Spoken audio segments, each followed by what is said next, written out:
समस्तजनकल्याणे निरतं करुणामयं नमामि चिन्मयं देवं सद्गुरुं ब्रह्मविद्वरम्। हरिओम। भगवान भक्तों पर अनिरुद्ध होते हैं और जो भक्तों से प्रेम करते हैं वह ईश्वर कृपा के पात्र हो जाते हैं। महाशिवरात्रि महोत्सव चिन्मया मिशन वसई द्वारा कई दशकों से मनाया जा रहा है। श्री रामचरितमानस की मधुर एवं अनुपम कथाओं से प्रेरित पूज्य स्वामी अद्वैतानंद जी हमें अपने मधुर वाणी से राम जी की ओर ले जा रहे हैं। यद्यपि इस वर्ष भी हमें पूज्य स्वामी जी का प्रत्यक्ष दर्शन नहीं ले सकते हैं, तथापि पूज्य स्वामी जी ने ऑनलाइन द्वारा श्री रामचरितमानस के प्रवचन गंगा आज की तारीख से लेकर 7 मार्च 2022 तक प्रवचित करने की सम्मति दी है। पूज्य स्वामी जी लंका कांड पर आधारित श्री राम जी और विभीषण जी के संवाद पर प्रवचन करेंगे। चलिए स्वामी जी के सत्संग के आनंद में मग्न हो जाते हैं और विश्व कल्याण के लिए प्रार्थना करते हैं।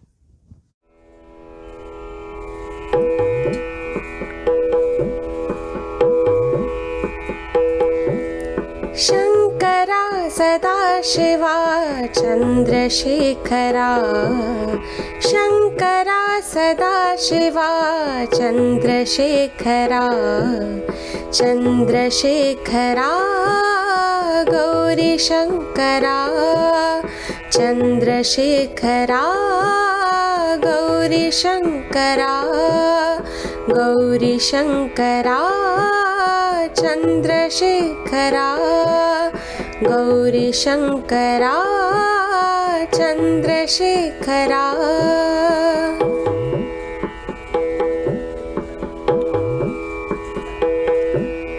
नीलकंठ शूलधारी चंद्रशेखरा, नीलकंठ शूलधारी चंद्रशेखरा, भालनेत्र त्रिपुरारी गौरी शंकरा, भालनेत्र त्रिपुरारी गौरी शंकरा, चंद्रशेखरा गौरी शंकरा, चंद्रशेखरा गौरी शंकरा, गौरी शंकरा चंद्रशेखरा, गौरी शंकरा चंद्रशेखरा। शंकरा सदाशिवा चंद्रशेखरा, चंद्रशेखरा गौरी शंकरा, गौरी शंकरा चंद्रशेखरा, नीलकंठ शूलधारी चंद्रशेखरा, भालनेत्र त्रिपुरारी गौरी शंकरा, चंद्रशेखरा गौरी शंकरा, चंद्रशेखरा गौरी शंकरा। शंकरा सदाशिवा चंद्रशेखरा, चंद्रशेखरा गौरी शंकरा, गौरी शंकरा, गौरी शंकरा।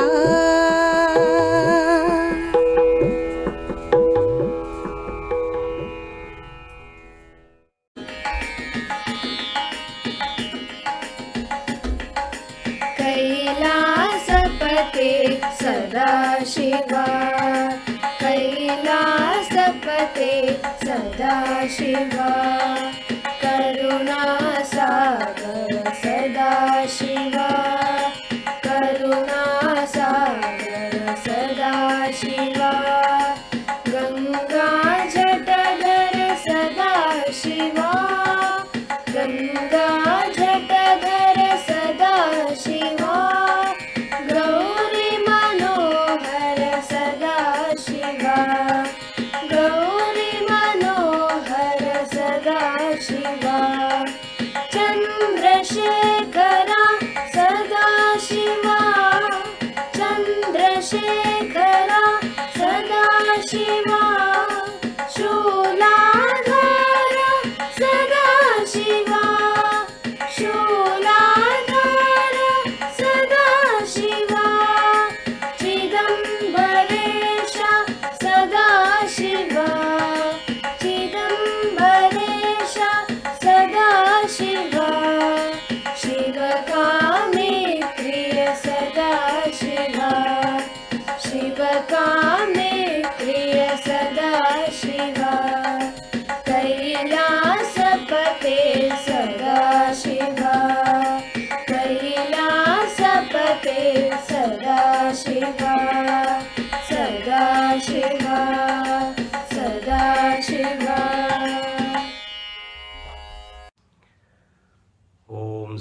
गणेशाय नमः।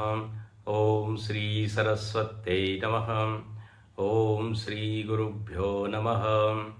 सदाशिवसमारम्भां शङ्कराचार्यमध्यमाम् अस्मदाचार्यपर्यन्तां वन्दे गुरुपरम्पराम्। समस्तजनकल्याणे निरतं करुणामयं नमामि चिन्मयं देवं सद्गुरुं ब्रह्मविद्वरम्। नीलाम्बुजश्यामलकोमलाङ्गं सीतासमारोपितवामभागं पाणौ महासायकचारुचापं नमामि रामं रघुवंशनाथम्। अतुलितबलधामं हेमशैलाभदेहं धनुजवनकृशानुं ज्ञानिनामग्रगण्यं सकलगुणनिधानं वानराणामधीशं रघुपतिप्रियभक्तं वातजातं नमामि। हरि ओम। भगवान के श्री चरणों में, वो परम पूज्य गुरुदेव के चरण कमलों में वंदन करते हुए आज हम लोग इस ज्ञान यज्ञ का प्रारंभ करते हैं। चिन्मय मिशन वसई हर वर्ष शिवरात्रि के समय इस ज्ञान यज्ञ का आयोजन करता है। इस वर्ष भी हम इस यज्ञ को कर रहे हैं, लेकिन ऑफलाइन नहीं, ऑनलाइन यज्ञ हो रहा है। जितने भी लोग इस कार्यक्रम को देख रहे हैं सभी को मेरा हरिओम प्रणाम। हर वर्ष हम लोग इस ज्ञान यज्ञ में रामायण के किसी प्रसंग को देखते हैं।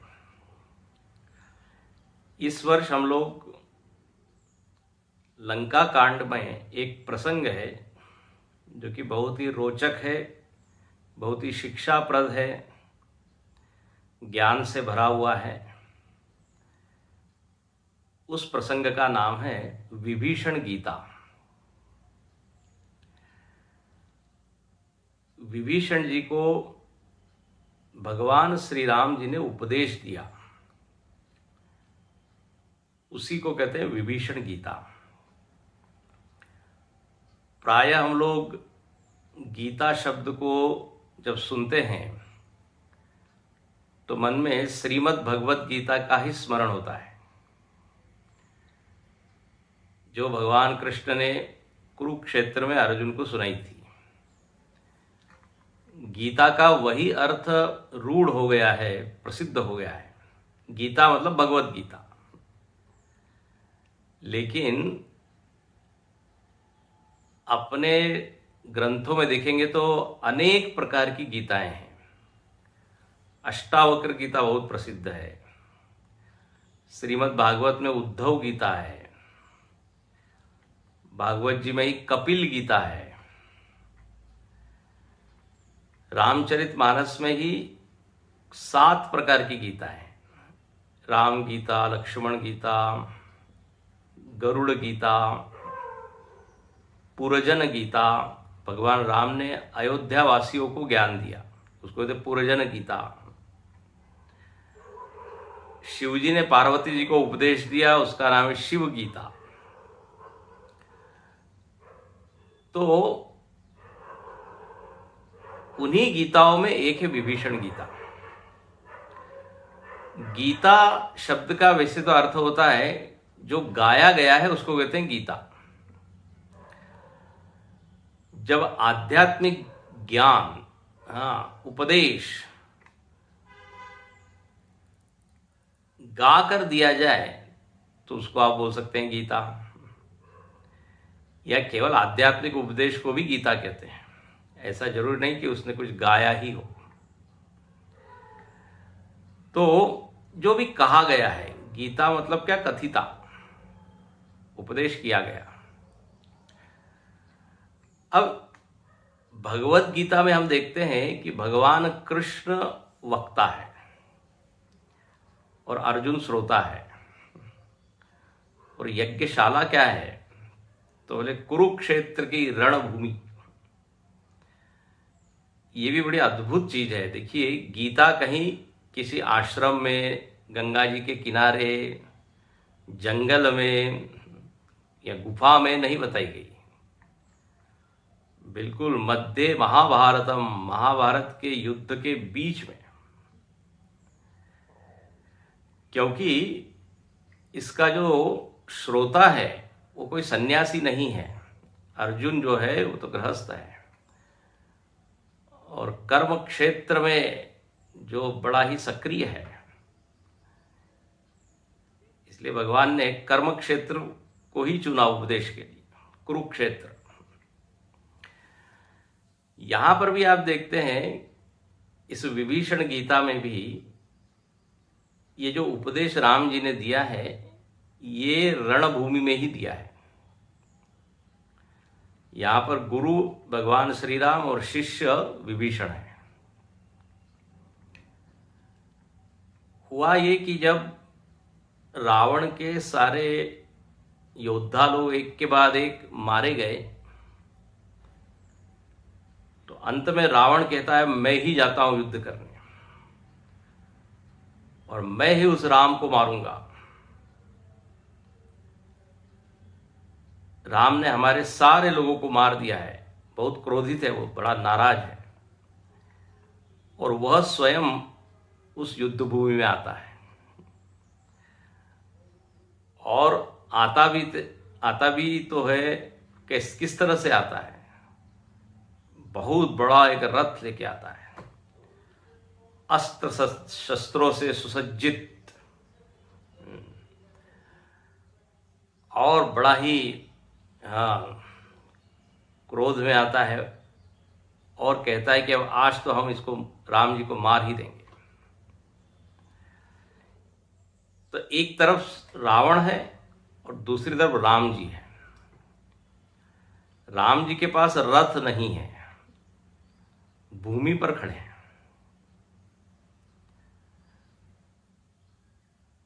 राम जी के पास बहुत ज्यादा अस्त्र शस्त्र भी नहीं है। तो जब ये दृश्य देखा है विभीषण ने कि रावण तो जो है रथ और अस्त्र शस्त्र से सुसज्जित है, लेकिन राम जी के पास तो कुछ भी नहीं है, वो तो बिल्कुल असहाय जैसे हैं। तब उसके मन में एक संदेह आया। उस संदेह का कारण अज्ञान नहीं था, संदेह का कारण प्रेम था। वो एकदम राम जी को कहता है, महाराज ये रावण तो इतना वीर है, उसके पास शस्त्र इत्यादि है, और आपके पास तो कुछ भी नहीं है। तो आप इस रावण को कैसे जीतेंगे, ये मुझको एक शंका है। भाई युद्ध में जीतने के लिए अस्त्र शस्त्र रथ घोड़ा सब कुछ चाहिए, अब आपके पास तो कुछ है नहीं। तो उसके मन में संशय आया। अब देखो, ये संशय का कारण, जैसे हमने कहा, प्रेम अधिक था, प्रेम ही कारण था। जैसे आपका कोई मित्र है या लड़का है, लड़की है, वो किसी प्रतिस्पर्धा में भाग लेने जा रही है। वो जब प्रतिस्पर्धा में भाग लेता है तो माता पिता को थोड़ा डर लगता है कि हार तो नहीं जाएगा, इसको बोलते आएगा कि नहीं, करते आएगा कि नहीं। हालांकि उस लड़के ने पहले अनेक प्रतियोगिताएं जीती हुई है और वो समर्थ भी है, सक्षम है, लेकिन माता पिता के भीतर एक प्रेम होता है। उस प्रेम के कारण एक थोड़ा हृदय धक धक करता है, क्या होगा क्या होगा। बिल्कुल वही बात यहां लिखा है कि अधिक प्रीति मन भा संदेहा। मन में बहुत ज्यादा भक्ति है, प्रेम है, इसलिए विभीषण को लगता है कि कहीं रावण पराजित तो नहीं कर देगा।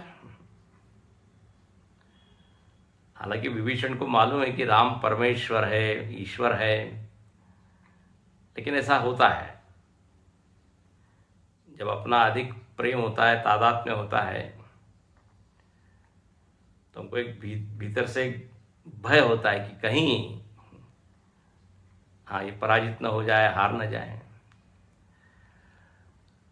भगवान राम ने जब उसकी ये स्थिति देखी है तो फिर भगवान ने उपदेश किया है, और वो उपदेश ही क्या कहलाता है? विभीषण गीता। अब देखिए, ये जो भगवान राम है और रावण है, इनका युद्ध बाहर हो रहा है, ये कथा तो सब जानते हैं। लेकिन ये राम जी और रावण दोनों अपने भीतर भी बैठे हैं, भीतर भी संघर्ष हो रहा है। इसका जरा आध्यात्मिक अर्थ भी देख लिया करें। राम जी मतलब कौन है? तो बोले रमन्ते योगिनः यस्मिनिति। रम धातु से राम बना है और उसका अर्थ होता है आनंद। हर क्रिया हम लोग आनंद के लिए करते हैं, रस के लिए करते हैं। जहां रस नहीं होता वहां से हम वापस आ जाते हैं। टीवी पे कोई कार्यक्रम देख रहे हैं, मजा नहीं आ रहा है, रस नहीं आ रहा है, तो चैनल बदल देते हैं। खाने के पदार्थ में मजा नहीं आ रहा है तो उस पदार्थ को छोड़ देते हैं, दूसरा पदार्थ खाते हैं। ऐसी कोई एक्टिविटी नहीं, गतिविधि नहीं, कर्म नहीं जो आनंद के द्वारा प्रेरित न हो। हर चीज के पहले हम देखते हैं कि इसमें खुशी मिलेगी कि नहीं। तो आनंद एक ऐसी चीज है जो हम सबको चाहिए, और हम सब उस आनंद को बनाए रखना चाहते हैं। तो यही राम जी है। लेकिन होता क्या है, हमारा ये जो आनंद है ये डिस्टर्ब होते रहता है। इस आनंद के ऊपर आक्रमण होते रहते हैं। आक्रमण करने वाला कौन है? रावण है। रावण जो है मोह है, मोह दशमौली ऐसा कहा है। मोह है, अज्ञान है, अविवेक है, और अविवेक जन्य जितने भी विकार हैं वो सब रावण की सेना है। तो ये मोह और मोहजन्य विकार ये हमको दुखी करते रहते हैं। हमारा जो आनंद है वो नष्ट होते रहता है, बार बार हम परेशान होते हैं। हाँ, जीवन में स्ट्रेस आता है, तनाव आता है, चिंता, भय। तो जब तक ये रावण की सेना रहेगी और रावण रहेगा, ये तो संघर्ष चलते रहेगा और जीवन में परमानंद आएगा नहीं। रावण मतलब काम, क्रोध, लोभ, मोह सबकी प्रतिमूर्ति। स्वार्थी है रावण।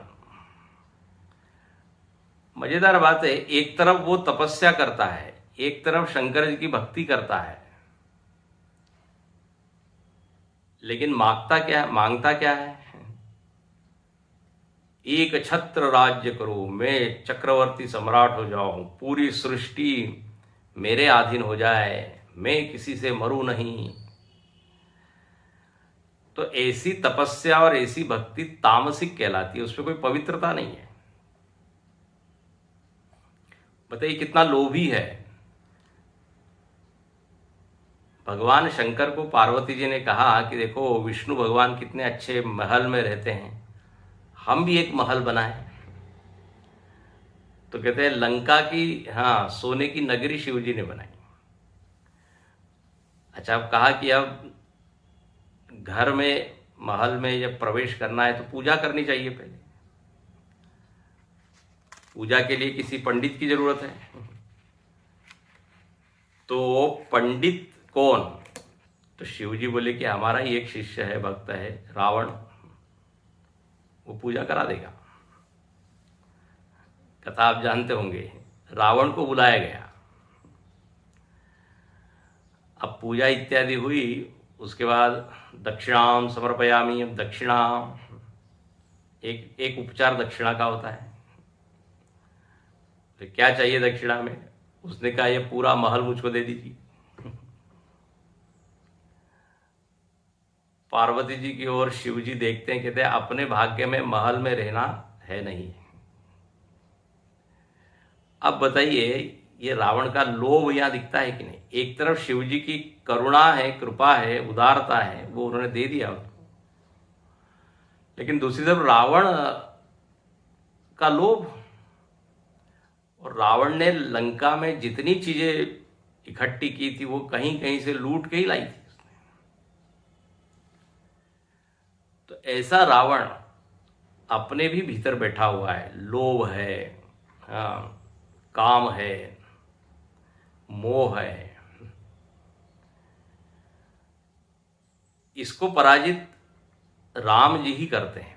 देखो राम का एक अर्थ तो हमने बताया आनंद, और दूसरा राम का अर्थ है धर्म। रामो विग्रहवान धर्म। जिसके जीवन में धर्म आता है ना, वो ये विकारों के ऊपर विजय प्राप्त कर लेता है। इसलिए यहां पर विभीषण जी को राम जी एक रथ का वर्णन करते हैं, रथ को बताते हैं।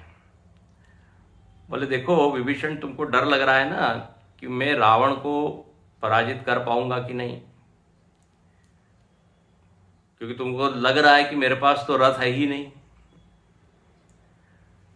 भगवान ने कहा मेरे पास एक धर्म रथ है, उसको विजय रथ भी कहते हैं। रावण के ऊपर विजय उससे प्राप्त की जा सकती है, उसी से की जाती है। अब देखिए यहां पर विभीषण ने सीधी बात ये पूछी थी, या उसके मन में यह भाव आया था कि आप इस युद्ध को कैसे जीतोगे? आप तो शस्त्रहीन है, रथहीन है।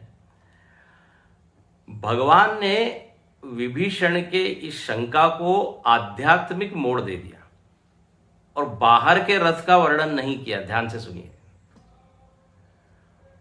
अपने जीवन में हम रावण को कैसे पराजित कर सकते हैं उसका वर्णन कर दिया।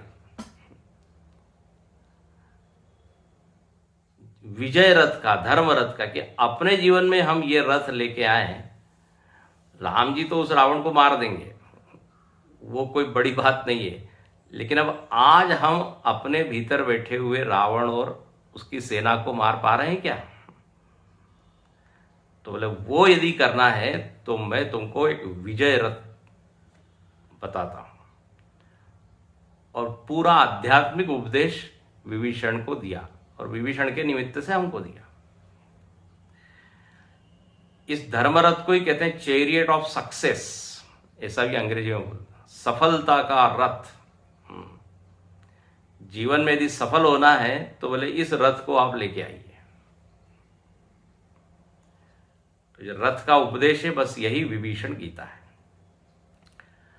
अच्छा, अब जरा विभीषण जी के बारे में समझ लें, जो शिष्य है, जो श्रोता है।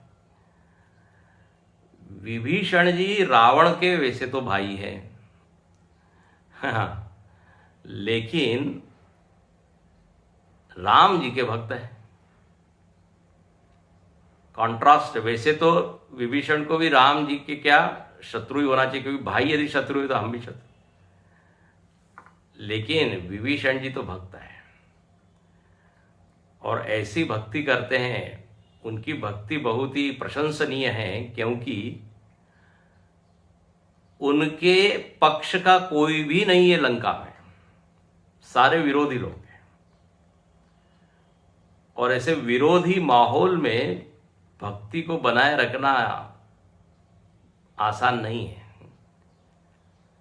जहां राम नाम के ऊपर बैन है, बंदी है, राम नाम ले नहीं सकते जोर से, खुले दिल से, खुले मन से।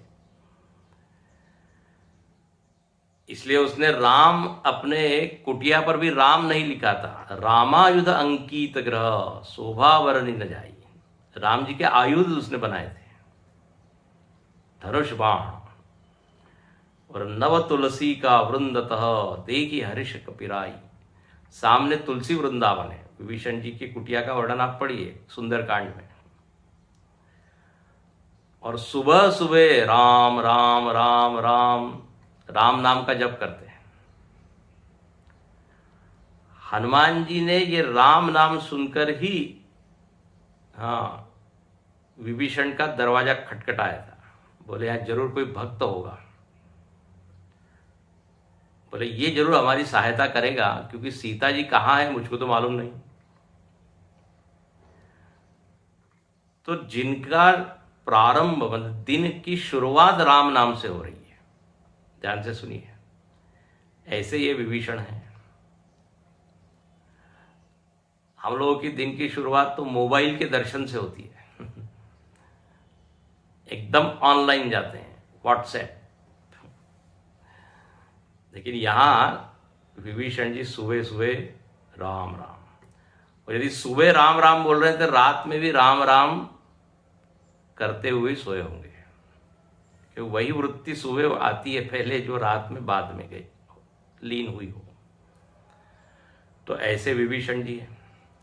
कई लोगों को लगता है विभीषण मतलब केवल घर का भेदी लंका ढाए। बोले जो घर का भेदी होता है ना वो विभीषण होता है, ऐसा लोग एकदम समाज में मानते हैं, क्योंकि विभीषण जी ने लंका का भेद बताया राम जी को। लेकिन इसमें एक बात समझने की है कि विभीषण खुद होके राम जी के पक्ष में गए नहीं थे। विभीषण जी को धक्का मार के निकाल दिया था रावण ने, कहा कि अरे तुम हमारे शत्रु की बड़ाई करते हो तो जाओ उनके पक्ष में चले जाओ। विभीषण जी ने तो रावण के पैर पकड़ के उसको समझाने का प्रयत्न किया कि तुम सीता जी को वापस कर दो, राम जी की भक्ति करो, इसमें तुम्हारा कल्याण है। लेकिन रावण कहाँ समझने वाला था। उसके बाद 10 सिर थे लेकिन एक भी सिर ठीक से काम नहीं करता था। हमारे स्वामी जी कहते हैं कितने लोगों ने उसको समझाया है। तो विभीषण जी न चाहते हुए भी उनको रावण का पक्ष छोड़ना, मतलब वो तो हित चाहते थे। तो ऐसे विभीषण राम जी के सहायक हैं, राम जी की भक्ति भी करते हैं। और अब उनके मन में ये प्रश्न आया है कि आप कैसे जीतेंगे। ये वर्णन आता है लंका कांड के 79 दोहे के बाद। तो आइए उसको थोड़ा पढ़ते हैं।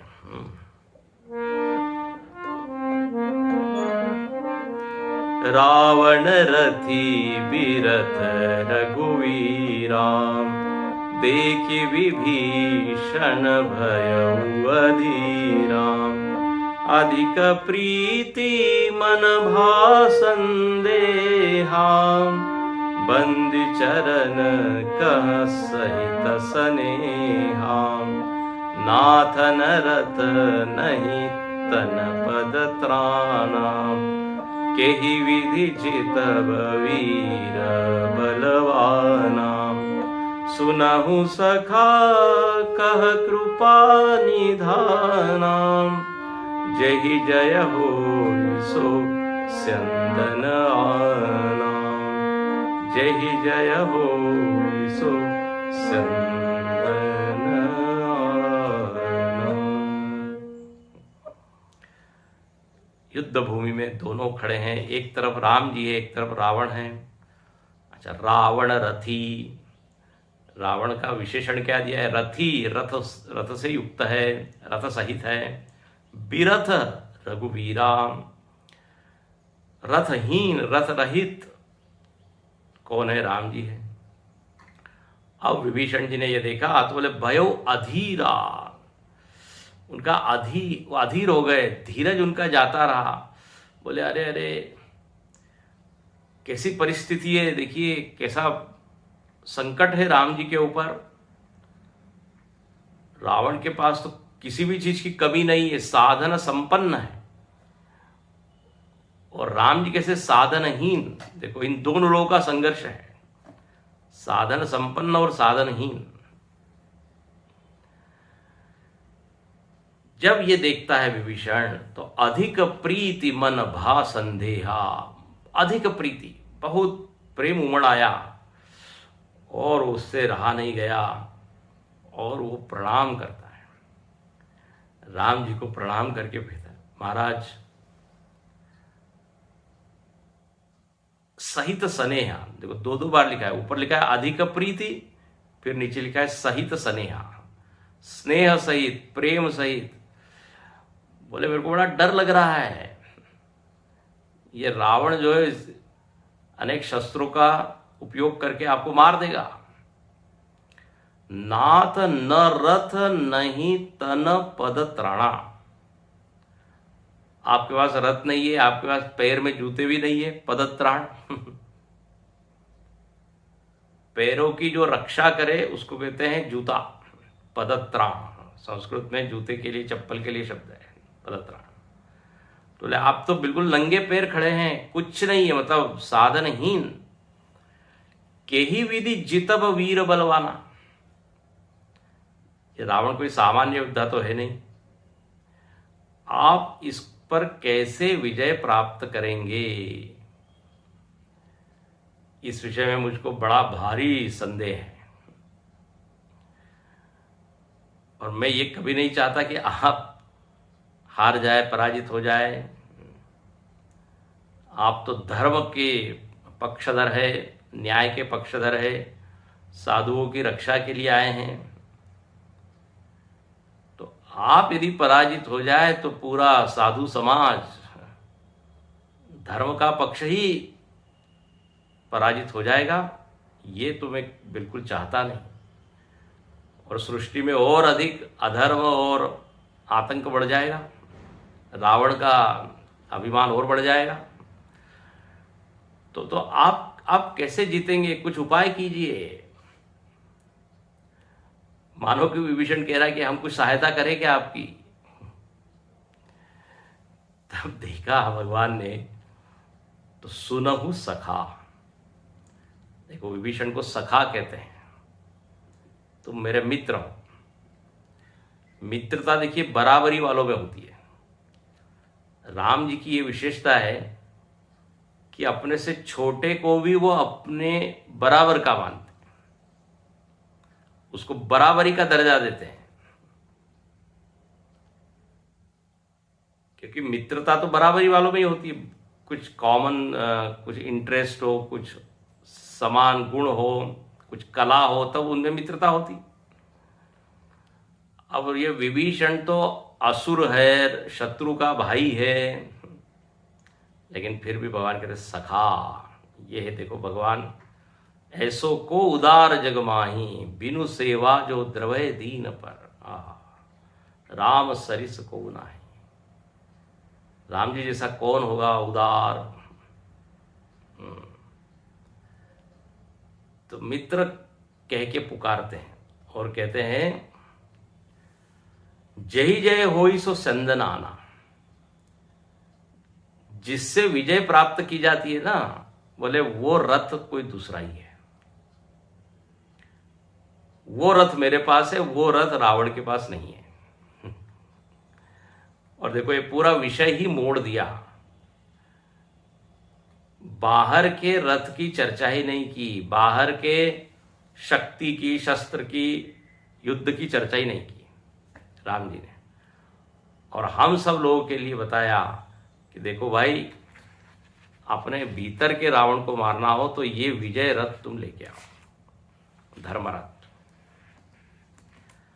अच्छा आप बोले धर्म रथ आप बोल रहे हो, तो ये क्या रथ है, क्या है? तो अब यहां से उपदेश शुरू करते हैं कि अपने जीवन में यदि हमको वास्तव में आनंद चाहिए तो ये सारे गुण जो अभी आगे बताए जाएंगे वो लाने चाहिए। और अब देखिए यहाँ रथ का वर्णन है, तो रथ में अलग अलग घटक होते हैं, उसके अवयव होते हैं, अंग होते हैं, पार्ट्स होते हैं। तो इस विजय रथ के भी अब यहाँ पार्ट बता रहे हैं कि इस धर्मरथ का पहिया क्या है, ध्वज क्या है, घोड़ा क्या है, लगाम क्या है, सारथी कौन है, रथी कौन है। बहुत ही सुंदर ये रूपक है, बहुत बढ़िया। तो इसको जरा आप पढ़ते हैं। सौरज धीरज तेहि रथ चाका, सत्यशील दृढ़ ध्वजा पताका, बल विवेक दम परहित घोरे, क्षमा कृपा समतार जुझोरे, ईश भजन सारथी सुजाना, विरति चर्म संतोष कृपाना, दान परसु बुद्धि शक्ति प्रचंडा, वर विज्ञान कठिन कोदंडा, सौरज धीरज तेहि रथ चाका। बोले तेहि रथ, उस रथ के चाका, चाका मतलब चक्के, पहिया। बोले इस धर्म रथ के दो पहिए हैं। कौन से? सौरज धीरज, एक है शौर्य और एक है धैर्य। अब देखिए, आध्यात्मिक रथ की शुरुआत हो गई। अपने भीतर ये जो शौर्य की वृत्ति है और धैर्य की वृत्ति है, बोले बस यही पहिया है। अपने मन में हजारों तरह की वृत्तियां हैं, लेकिन देखिए ये दो वृत्तियां बहुत महत्वपूर्ण हैं। देखिए पहिए का क्या काम है? पहिए के कारण रथ आगे चलता है, उसमें गति आती है। जीवन में भी यदि हमको आगे बढ़ना है तो बोले ये दोनों वृत्तियां खूब होनी चाहिए। शौर्य होना चाहिए। शौर्य का मतलब है शूरता का भाव, शूरवीरता। और शूरता मतलब क्या? किसी भी चुनौती का सामना करने में डरना नहीं। ये जो वृत्ति आती है, कोई भी कठिन परिस्थिति हो तो उससे वो भागता नहीं है, बल्कि उसके सामने जाके उसका सामना करता है। तो जिसमें ये वृत्ति होती है उसको कहते हैं अरे ये तो बड़े शूर है, बड़े वीर है। शूरता का भाव, कहते शौर्य भाववाचक है। जैसे गीता में भी क्षत्रियों का वर्णन किया, क्षात्र धर्म का, तो उसमें लिखा युद्धे चाप्य पलायनम। बोले जो युद्ध में पीठ नहीं दिखाता वो मर जाएगा। दो ही चीज होगी, या तो मरेगा या जीतेगा, पीछे भागेगा तो नहीं। हतो वा प्राप्स्यसि स्वर्गम जित्वा वा भोक्ष्यसे महीम। अर्जुन को भगवान यही कहते हैं। अरे तुम क्या ये भागने की बात कर रहे हो? युद्ध में यदि जीत जाओगे तो पृथ्वी का राज्य भोगोगे, मर जाओगे तो स्वर्ग का राज्य भोगोगे, स्वर्ग में गति होगी, उच्च गति होगी। तो ये शूरता का भाव, अपने इतिहास में एक से एक बड़े शूरवीर लोग हुए। राणा प्रताप हुए, छत्रपति शिवाजी महाराज। शिवाजी महाराज बिल्कुल छोटे से थे, तब से उनमें वो वीर भाव था। जीजाबाई उनकी जो माताजी थी, महाभारत की, रामायण की कथा सुना के उनके भीतर उस वीर वृत्ति को बढ़ाती थी। एक बार कहते हैं एकदम कोई मुगल सेना ने आक्रमण किया, उस समय बिल्कुल शिवाजी छोटे थे। बोले कहाँ है, मैं उनको मारता हूं, मेरी तलवार लेके आओ, छोटी सी तलवार। वो लेने के लिए भागे। देखो, तो बचपन से ही जिनमें ये भाव है कि हमको शत्रु से पराजित नहीं होना है, राष्ट्र की रक्षा के लिए हम यदि मर भी जाए तो भी चलेगा, प्राणों की आहुति देने के लिए तैयार। तो ये एक जो उत्साह और ये जो एक भीतर वीरता की वृत्ति है, बोले ये पहिया है। देखो बहुत सुंदर है। अब हम लोगों को युद्ध नहीं करना है किसी के साथ, लेकिन इसका अर्थ क्या है कि जीवन में परिस्थिति के आगे घुटने नहीं टेकना, संघर्ष करना। ये वृत्ति हमको अपने जीवन में आगे बढ़ाती है। जो बिल्कुल डरपोक होता है, कायर होता है, वो एक कदम आगे नहीं बढ़ सकता। एक व्यक्ति का नाम बहुत बड़ा है, राय बहादुर सिंह, खड़ा है वो एक गली में। बोले क्यों नहीं जा रहे हो आगे? बोले नहीं, आगे कुत्ता है, वो भौंक रहा है। नाम तो है बहादुर सिंह, तो नाम है लेकिन वैसी वृत्ति नहीं है। यदि कायरता की वृत्ति रहेगी तो हर क्षेत्र में हमको क्या डर ही लगेगा, कैसे करेंगे, चिंता होगी, भय होगा। लेकिन शूरता वृत्ति हमको कूदने को मजबूर कर देती है, वो उसमें पूरा अपने आप को झोंक देता है। तो ये एक पहिया है। जैसे अपने कार में होता है एक एक्सेलरेटर, उसको दबाते ही क्या है, गाड़ी तेजी से जाती है। ऐसी ये शूरता की वृत्ति है, शौर्य। अच्छा, लेकिन देखो एक पहिए से बात नहीं बनेगी, धीरज। शौर्य के साथ में ही दूसरा क्या है, धीरज। ये धैर्य भी एक पहिया है, ये भी बहुत चाहिए। शौर्य हो और धैर्य न हो तो वो शौर्य कभी कभी नुकसान करता है। कहाँ शूरता दिखाना है, कितनी वीरता दिखानी है,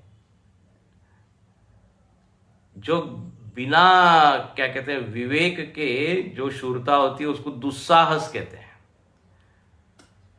बोले हम तो वायुयान से ऊपर से कूदने में डरते नहीं, हम तो कूद जाएंगे। अरे भाई कूदिए ठीक है, लेकिन बचोगे क्या उसके बाद? इस शूरता की कोई जरूरत नहीं है।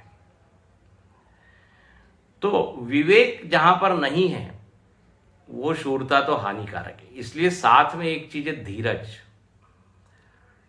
धैर्य वृत्ति बिल्कुल अपोजिट है वैसे देखा जाए तो। शौर्य वृत्ति जहां हमको आगे बढ़ने के लिए कहती है, धैर्य कहती है रुको जरा, रुको। धैर्य एक ब्रेक का काम करता है। एक यदि एक्सेलरेटर है तो एक है ब्रेक। और जीवन में देखिए धीरज भी चाहिए कि नहीं। धीरज का फल मीठा होता है, बोलते ही है। मन घड़ंत कुछ भी मन में आया और कर दिया, कहते जल्दी का काम शैतान का। बिना विचारे जो करे सो पाछे पछताए। तो धीरता की वृत्ति होती है। धीरज मतलब क्या? डर नहीं है, भयभीत नहीं होता, लेकिन वो एक क्षण सोचता है करें कि नहीं करें। और देखिए कई बार हम बिल्कुल टूट जाते हैं बाह्य परिस्थिति से, लेकिन अंदर से ये धीरज की वृत्ति होती है, वो हमको उस परिस्थिति में बनाए रखती है। अपने भीतर से एक धीरज आता है। शायद समय बदल जाए, शायद दिन बदल जाए, शायद कल ठीक हो जाए। जो व्यक्ति अधीर होता है ना, उसमें ये वृत्ति नहीं होती। वो तो एकदम या तो निराश हो जाएगा, अपने आप को मार लेगा, मालूम नहीं क्या क्या करेगा। लेकिन जिसमें धैर्य है वो संभल जाता है। देखो जैसे कोई फुटबॉल टीम होती है तो उसमें दोनों तरह के प्लेयर होते हैं कि नहीं। एक ऑफेंसिव होते हैं, एक डिफेंसिव होते हैं। एक आक्रमण करते हैं और एक रक्षण करते हैं। रक्षण करने वाले पीछे होते हैं, वो ज्यादा आगे नहीं जाते। तो अपने भीतर भी ऐसी ये दो वृत्ति है। शौर्य वृत्ति कहती है आगे बढ़ो आगे बढ़ो, लेकिन धीरज वृत्ति कहती है संभल के विचार पूर्वक कदम रखो। कठोपनिषद में धीर शब्द अनेक बार आया है, और धीर का वहाँ अर्थ बताते हैं जो बुद्धिमान है, धीमंत हो। कालिदास जी ने धीर की परिभाषा दी है कि येषाम न चेतांसि न विक्रियन्ते त एव धीराः। बोले जिसका मन विकारों के निमित्त उत्पन्न होने पर भी विकृत नहीं होता, वो है धीर। मतलब क्रोध आने के पूरे निमित्त मौजूद है, सामने वाला कुछ कुछ बोल रहा है, अपमान कर रहा है, मतलब क्रोध तो आ ही सकता है, बिल्कुल आना ही चाहिए, लेकिन उसको नहीं आ रहा है। तो बोले जब ऐसा होता है इसको तो धीर। बोले देखो इतनी उसने कुछ कुछ बोला लेकिन ये शांत बना रहा, कितना धीर है। लोभ के निमित्त उपलब्ध है, मौजूद है, लेकिन फिर भी वो संतोषी बना हुआ है। उस लोभ का वो क्या आहार नहीं बन गया, मतलब लोभ वृत्ति के वश में नहीं हुआ। बोले ये धीर है बड़ा। सामान्य व्यक्ति तो फंस जाता है। तो ये धीर वृत्ति बहुत काम की है। शक्नोति हैव सोढ़ुम प्राक शरीर विमोक्षणात् काम क्रोधोद्भवम वेगम सयुक्तस्य सुखी नर। गीता जी में आया है काम क्रोध आदि सब विकार आते हैं, लेकिन जो इनको सहन कर लेता है, जो इनके वश में नहीं होता, बोले वो धीर है। और वही फिर क्या होता है, सुखी होता है। ससुखी नर, सुखी नर की परिभाषा दी है। जो इन आवेशों में बह जाए, बोले स दुखी नर। तो ये पहिया है, पहिया व्हील है। तो सौरज धीरज तेहि रथ चाका, कितना सुंदर है। जिन लोगों ने जीवन में विजय प्राप्त की है, याद रखना, उन्होंने इन दोनों पहियों को अपने जीवन में खूब बनाया, खूब बढ़ाया। शूरवीर भी रहे और दूसरी तरफ धैर्य भी धारण किया।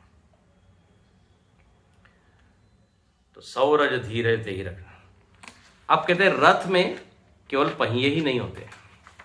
रथ में आपने देखा होगा ऊपर ध्वज और पताका होती है। तो बोले यहाँ पर इस धर्मरथ की ध्वज और पताका क्या है, फिर घोड़े क्या है, लगाम क्या है। तो अब हमारे पास 4 दिन है, आगे हम इसका विस्तार से वर्णन देखेंगे। आज हम यही रुकते हैं। 2 मिनट नाम स्मरण कर लें। हरि बोल हरि बोल हरि हरि बोल, हरि बोल हरि बोल हरि हरि बोल। मुकुंद माधव गोविंद बोल, मुकुंद माधव गोविंद बोल। केशव माधव गोविंद बोल, केशव माधव गोविंद बोल। केशव माधव गोविंद बोल, केशव माधव गोविंद बोल।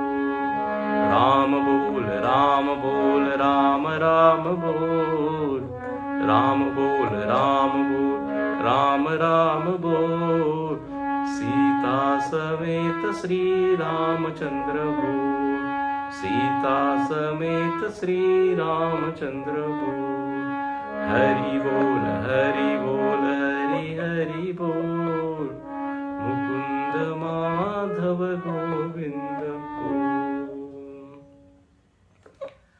ओम पूर्णमदः पूर्णमिदं पूर्णात् पूर्णमुदच्यते पूर्णस्य पूर्णमादाय पूर्णमेवावशिष्यते। ओम शांति शांति शांति। हरि ओम। श्री गुरुभ्यो नमः। हरि ओम।